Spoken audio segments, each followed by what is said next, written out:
I settled into my usual seat over the left wing and glanced at Mark, who was getting in a last-minute phone call. My pulse thudded in my skull.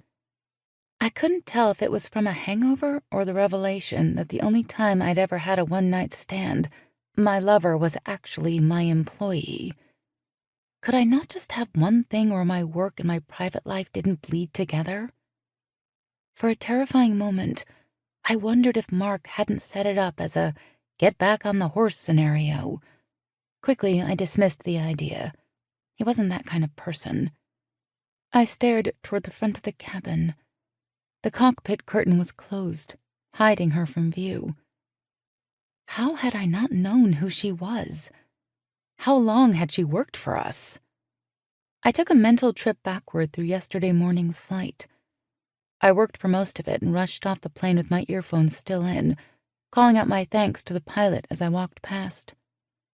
All I'd seen was a mass of dark hair and a neat ponytail and assumed she was a relief pilot because both our staff pilots were sick or something.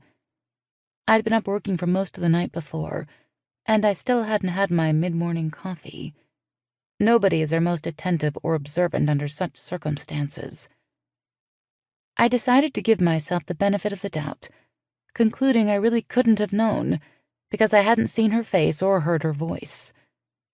Georgia stopped in front of me, bending down slightly. "Can I get you anything, Miss Rhodes?" An explanation and the pilot, thanks very much. Stop.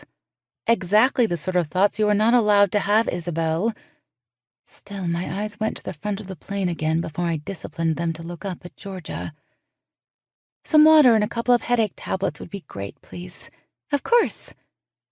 She returned promptly, and I tried a casual, "The pilot, is she a relief? I haven't seen her before." Georgia flashed me a 400-megawatt smile.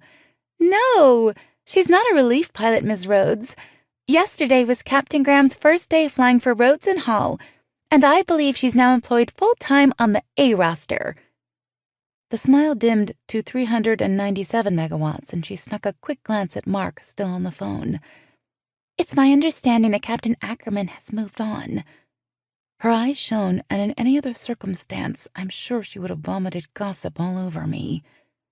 I nodded, trying to process the fact that my one-night never-see-you-again stand was not only 15 feet away, but apparently working for me.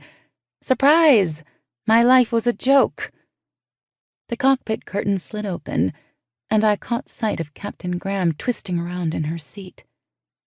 She smiled at me again, and my stomach turned in on itself. I should probably have asked Georgia my new employee's first name. I reached over and snapped my fingers at Mark to get his attention. Mark ignored me.